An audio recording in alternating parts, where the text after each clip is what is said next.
राधे राधे, जय श्री कृष्णा। आइए अब हम बैसाख स्नान की कहानी सुनते हैं। एक गांव में एक पति पत्नी थे। पति जंगल से रोज लकड़ियां काटता था और शहर में बेचता था। उनसे उसे जो पैसा मिलता उससे वह घर का सामान खरीद लाता था। इसी से उनका गुजर बसर चल रहा था। बैसाख का महीना आया। गांव की सभी औरतें बैसाख स्नान कर रही थी। तब उस लकड़हारे की पत्नी ने देखा कि औरतें बैसाख स्नान कर रही है। उसका भी बैसाख स्नान करने का मन हुआ। वह भी रोज सुबह जल्दी उठकर नदी पर स्नान करने लगी। अब वह रोज अपने पति के द्वारा लाई हुई लकड़ियों में से एक लकड़ी निकालकर अलग रख देती थी। वह रोज बैसाख स्नान करती, पीपल पतवारी सींचती, तुलसाजी सींचती, सूरज भगवान को अर्घ्य देती, गाय माता की कहानी सुनती, गाय को रोटी देती, चिड़ी कबूतरों को दाना पानी देती। इस तरह वह अपना दिन गुजारने लगी। इस तरह बैसाख का महीना पूरा हो गया। बैसाख का महीना पूरा हुआ तो उस लकड़हारे की पत्नी ने मन ही मन सोचा कि मैंने बैसाख स्नान किया है, कोई दान पुण्य भी नहीं किया, क्यों न मैं 5 ब्राह्मणों को ही खाना खिला दूं। तब वह पूरे बैसाख के महीने में उसका पति जो लकड़ियां लाता था उनमें से वह रोज एक लकड़ी उठाकर अलग रख देती थी।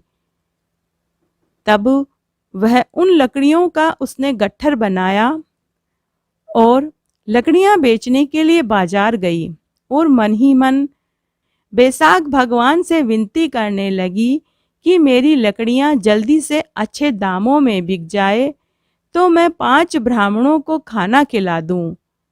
इतना पैसा मिल जाए कि मैं पूरी सब्जी और नुक्ती बनाकर ब्राह्मणों को खिला दूं।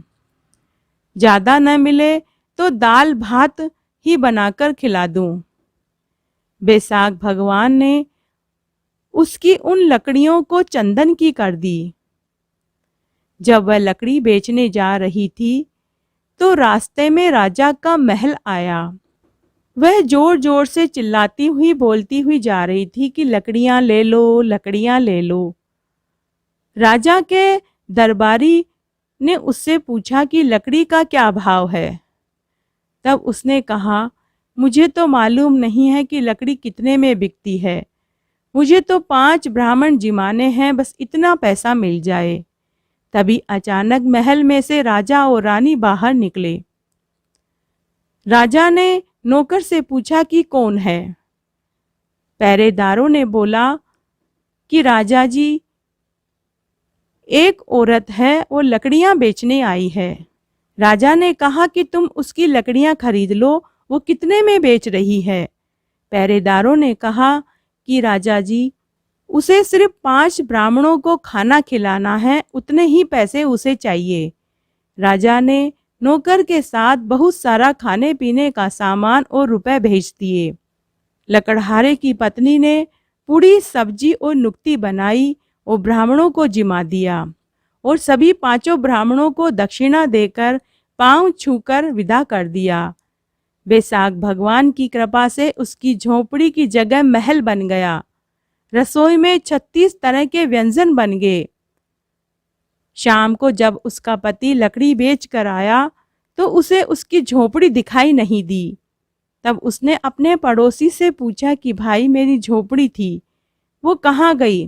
तब पड़ोसी ने कहा कि तू तो दिन भर लकड़ी बेचता फिरता है और तेरी पत्नी सेठानी की तरह डोलती रहती है, कभी बैसाख नहाती है, कभी पीपल पूछती है, कभी पतवारी पूछती है। आज तो उसने ब्राह्मणों को भोजन कराया और दक्षिणा में उन्हें खूब पैसे भी दिए, और ये जो झोपड़ी की जगह ये महल खड़ा है, यही तेरा मकान है। लकड़हारे को बहुत गुस्सा आया। अचानक जब उसकी पत्नी ने अपने पति की आवाज़ सुनी तो वह महल से बाहर आई और पति को आवाज़ लगाने लगी कि यह अपना ही मकान है पड़ोसन की सिखाई बातों से पति पहले ही क्रोधित हो रहा था। उसने पूछा, चोरी करी, डाका डाला, क्या किया? बता, इतना धन कहाँ से आया? पत्नी ने कहा कि पड़ोसी की सिखाई बातों पर विश्वास मत करो, मेरी बात सुनो। मैं पूरे 1 महीने तक बैसाख नहाई थी, पीपल पतवारी सींचती थी, रोज तुलसी जी की पूजा करती थी, रोज एकादशी की कहानी और गाय माता की कहानी सुनती थी। आपके द्वारा लाई हुई लकड़ियों में से एक लकड़ी रोज अलग रख देती थी। मैंने उन्हीं लकड़ियों को बेचा है और 5 ब्राह्मणों का भोजन बनाया है। बैसाख भगवान के आशीर्वाद का, व्रत का प्रताप है कि यह सब कुछ हुआ। पति ने पत्नी की बातों पर विश्वास किया। दोनों ने एक साथ बैठकर भोजन किया और बैसाख स्नान की महिमा को सबको बताया।